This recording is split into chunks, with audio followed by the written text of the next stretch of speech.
For decades, Africa's mineral wealth has largely enriched others. Holes in the ground, raw ore shipped abroad, and potential lost. But a quiet revolution is brewing in Ghana's Oti region.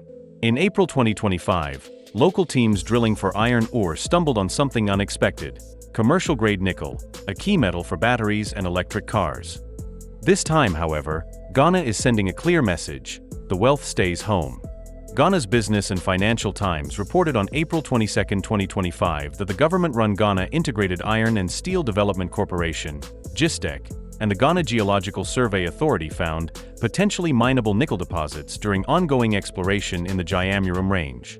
Early drill samples showed nickel concentrations exceeding 1%, a threshold considered commercially viable in mining. As GISTEC boss William Okofu-Darte put it, they found good iron, but we do not want a situation where an investor comes in for iron ore and then unexpectedly benefits from nickel as well. In other words, Ghana is determined to get the full story first. Certified lab analyses are underway, with results due by September 2025. The timing couldn't be better. Nickel is the silent workhorse of today's electric vehicle, EV revolution. It's a key input in lithium-ion batteries and the ingredient that gives high-performance EV batteries extra energy density. Research shows that nickel-rich battery cathodes boost an EV's range dramatically. When more nickel is incorporated, it greatly increases the battery's ability to store energy, and thus the range of the EV. In practical terms, more nickel means electric cars can travel farther. But Ghana's new nickel discovery is about much more than EVs. It's a bet on rewriting Africa's resource story. For centuries, the continent's riches flowed outward. Colonial railways and ports were built not for local industry but to cart gold, diamonds, rubber and bauxite to Europe. Even after independence, foreign corporations often replaced colonial powers, continuing the same model: export raw materials and leave processing to others. Think Guinea, sitting on the world's largest bauxite deposits, yet remaining one of the poorest nations. Or the DRC, home to 70% of the world's cobalt, but largely impoverished. Ghana does not want nickel to follow that fate. From day one, Ghanaian authorities have led the narrative. GISTEC's Darte insisted that we want to know the full picture: what minerals are here, in what quantities and of what quality, before we make decisions. This rigorous approach isn't just caution, it's strategy. Ghana has commissioned a comprehensive mineral survey and 3D mapping of the site, with lab-verified grades arriving by fall 2025. Once confirmed, these findings will be packaged for investors, with the aim of attracting capital into the full value chain rather than piecemeal extraction. In short, Ghana plans not merely to dig nickel, but to build an industry around it.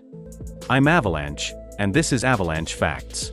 We cut through smoke and mirrors with facts so sharp they draw blood.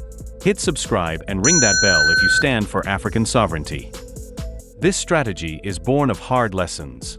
African nations have long suffered the resource curse, the paradox where countries rich in minerals often see little local development. Relying on one commodity distorts the economy and invites corruption. Mining scars the land and water, usually without bearing the cleanup costs.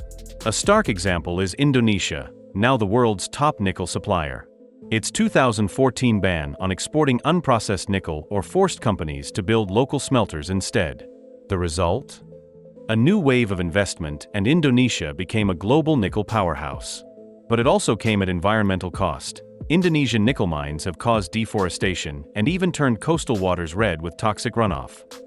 Ghana has seen these stories on the global stage and is determined to avoid the pitfalls.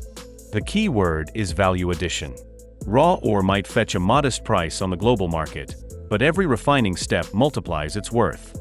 Ghana's plan is to capture that value. Instead of shipping raw nickel to Asia, the country intends to build processing plants at home, from the initial smelting, using methods like high-pressure acid leaching, to producing battery-grade chemicals, nickel sulfate, nickel hydroxide, etc. Each step up the ladder can increase revenue by many times. Ghana has laid the groundwork well before this nickel find.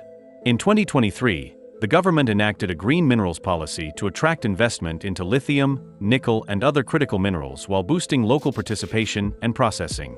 It also moved to ban the export of raw bauxite, law due by June 2024, so companies must build alumina refineries domestically. These measures echo Indonesia's successful playbook: control exports to spur local industry. Indeed, in 2014, Indonesia did just that for nickel, which led to a $12 billion boom in its smelting sector. Ghana appears to have taken note.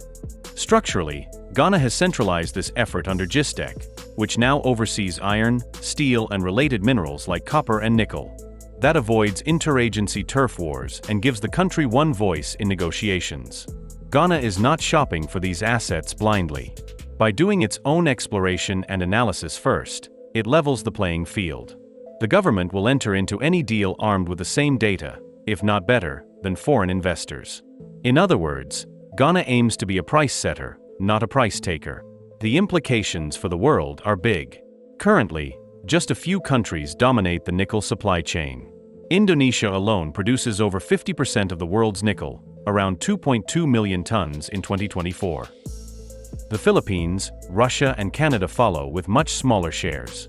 This concentration is a strategic vulnerability. Any disruption, a mine closure, policy change, or conflict, can send prices soaring. Western automakers and governments are desperate to diversify. A new stable source of high-grade nickel from Ghana, a long-standing democracy, could attract huge interest. And if Ghana delivers processed metal instead of ore, it could overturn the status quo. For decades, batteries have been made mostly in China using raw materials from Africa and elsewhere. Ghana is effectively saying, we can do that too.